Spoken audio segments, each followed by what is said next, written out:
Heroine అనగానే మనందరికీ బాగా గుర్తొచ్చేది ఏంటి అంటే అందం, అభినయం. ఇక సౌందర్య అంటే అందరికీ గుర్తొచ్చేది ఎలాంటి ఎక్స్పోజింగ్ లేకుండా ఒక వెలుగు వెలిగిన తార. తన నటనతో యావత్తు తెలంగాణ, ఆంధ్రని ఒక ఊపు ఊపిన హీరోయిన్ ఎవరంటే సౌందర్య అని ఇట్టే చెప్పేయొచ్చు. అసలు సౌందర్య హీరోయిన్ కావాలని అనుకోలేదట. ఒకరి బలవంతం మీద పరిశ్రమకు వచ్చారట. ఆమె కోరుకున్న జీవితం ఏంటో నటి ఆమెని బయటపెట్టింది. అది తీరకుండానే కన్ను మూసిందని కీలక వ్యాఖ్యలు చేసింది. కన్నడ అమ్మాయి సౌందర్యను టాలీవుడ్ ఆడియన్స్ ఓన్ చేసేసుకున్నారు. చాలా మంది సౌందర్య తెలుగమ్మాయే అనుకునేవారు. 1992లో సౌందర్య కెరీర్ కన్నడ పరిశ్రమలో మొదలైంది. ఆమె స్టార్గా ఎదిగింది మాత్రం టాలీవుడ్లోనే. 1993లో విడుదలైన మనవరాలి పెళ్లి ఆమె ఫస్ట్ తెలుగు మూవీ. ఎస్వి కృష్ణారెడ్డి గారు సౌందర్యకు బ్రేక్ ఇచ్చారు. ఆయన తెరకెక్కించిన రాజేంద్రుడు, గజేంద్రుడు, మాయలోడు చిత్రాల్లో సౌందర్య హీరోయిన్ గా నటించింది. అవి రెండు సూపర్ డూపర్ హిట్ అయ్యాయి. నంబర్ 1, హలో బ్రదర్, మేడం చిత్రాలతో సౌందర్య స్టార్డమ్ ని తెచ్చుకుంది. అక్కడి నుంచి ఆమె వెనక్కి తిరిగి చూసుకుంది లేదు.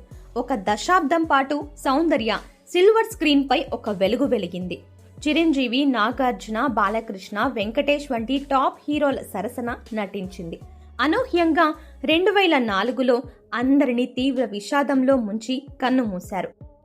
అయితే బీజేపీ పార్టీలో చేరిన సౌందర్య తన సోదరుడితో కలిసి బెంగళూరుకి, అంటే అది కూడా ఎన్నికల ప్రచారంలో భాగంగా బెంగళూరు నుండి కరీంనగర్ వెళ్తూ విమాన ప్రమాదంలో మరణించారు.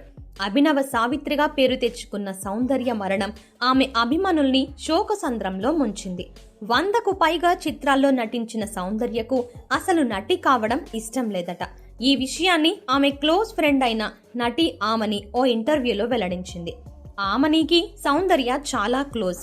ఇద్దరూ కన్నడ వాళ్ళు కావడంతో బాగా కలిసిపోయేవారట. ప్రతి విషయం ఆమనితో సౌందర్య షేర్ చేసుకునేదట. ఈ క్రమంలో సౌందర్య గురించి చాలా విషయాలు ఆమనికి తెలుసు. అసలు హీరోయిన్ కావడం సౌందర్యకు ఇష్టం లేదు. వాళ్ళ నాన్న బలవంతం మీద పరిశ్రమకు వచ్చిందని ఆమని అన్నారు.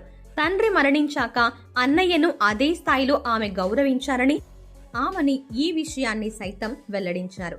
తండ్రి ఒత్తిడితో సినిమాల్లోకి వచ్చాక తర్వాత ఇంట్రెస్ట్ కలిగి చేసింది.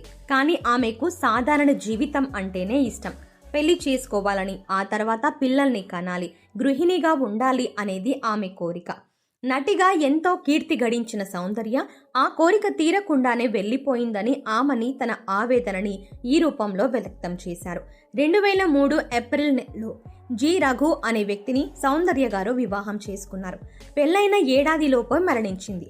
ఆమె కోరుకున్న జీవితం అనుభవించకముందే ఆమె కన్ను మూశారు. ఏది ఏమైనా తిరిగి రాని లోకాలకు వెళ్లి తీరని శోకాన్ని ప్రేక్షకులకి, అభిమానులకి, కుటుంబ సభ్యులకి మిగిల్చి వెళ్లిపోయింది సౌందర్య అని చెప్పొచ్చు. ఈ సందర్భంగా సౌందర్య గురించి మీ అభిప్రాయాన్ని కామెంట్ రూపంలో తెలియజేయండి. అలాగే మరిన్ని ఇలాంటి ఇంట్రెస్టింగ్ లేటెస్ట్ అప్డేట్స్ కోసం వెంటనే మన ఛానల్ని సబ్స్క్రైబ్ చేయండి.